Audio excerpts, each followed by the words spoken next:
and there was only men around. And then like some man that you truly respected put his hand on your shoulder and said your name and said you're a man now. What I've just described is seen as toxic in this modern day. I'm toxic. I'm so fucking toxic because that's exactly what I want to do for young men now. If that's toxic, then I'm toxic as fuck. One of my like long-term goals is I want to move somewhere very like safe so I can organize this in a safe way and buy out like this big fucking like space, this compound, acres of land, and set up some like quite dangerous and challenging activities and invite for free a select number of my audience, every year there's like 15 guys, and put them through a rite of passage right in front of me where I will like make you do some hard shit right in front of me, something that like is dangerous. And if you survive, if you get to the end of it, I will personally look at you and say that you're a man now. Because we don't have these rites of passages anymore. Not only do we not just have, this significant event that turns us into a man, we don't have any male spaces at all. This new inclusion, this, what's that word? Inclusive sort of era where like we're not allowed to just have like a boys club anymore. The Boy Scouts in America allow girls in there.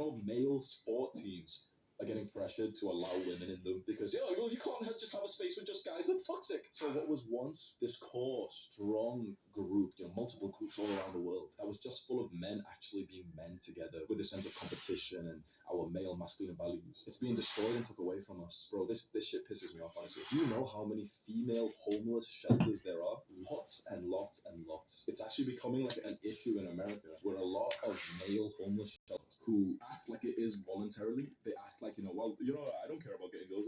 It's a coke. 90% of men are incels. To be an incel, you don't need to be like these ones that get put on the news when, they've like shot up some school or something like that, because that's more of like a terrorist. That's more of like, this dangerous criminal, killer, murderer, right? An incel simply is by definition just a guy who can't get laid, a guy who can't have sex with girls right now, a guy who's not getting attention from girls. If you get less than 10 matches a day on Tinder, which is more than 90% of men, then you're probably an incel. That's actually fucked how many guys are in this group. And so there may be some kind of incel uprising, which is an uprising of the 90% of men who no longer have this fundamental need of sex, love, intimacy, and family checked off. And so we may see a lot of more like dangerous criminal murderer incel attacks. We may see more incel attacks where, someone's like shooting up and being violent and hurting other people. We may also see so many of this group of men start killing themselves. Now, suicide is already so common in men. It's so common. To think that it's like a female problem pisses me off, honestly. Like, I've seen adverts before that have literally said 1 in 4 suicides are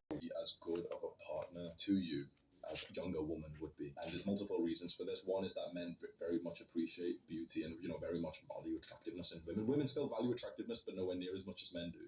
And women generally are more attractive being younger. Generally, like, a woman's attractiveness on average seems to peak at like 22, 23. And for women, it was actually not that case at all. For women, if you imagine like some 30-year-old, she's not going to say like, oh yeah, men are most attractive at 18. She's not going to say that as an issue. Women generally was in line with their own age and oftentimes a little bit older, which is the dynamic which we've always seen. Women generally prefer men who are older than them. Men of all ages are most attractive to an 18-year-old woman. The issue then is that if you're this guy that this woman eventually settles down with because you're a real man, but this is years after she's already experienced like the party lifestyle, and maybe she's a victim of the sort of bad nutrition and bad mental health, and everyone's kind of like overweight these days and everything. Chances are, like, she's just on this physical vanity level, she's not going to be as attractive as you potentially could have gotten if you like attracted her first. Then it's also this more red pill shit. Like, if a woman has experienced more relationships and more sex with different guys through her life, then it drastically decreases her ability to be like a good wife and also mother for your children. It drastically increases her likelihood of cheating on you and also of divorcing you. This is statistics and like real fucking studies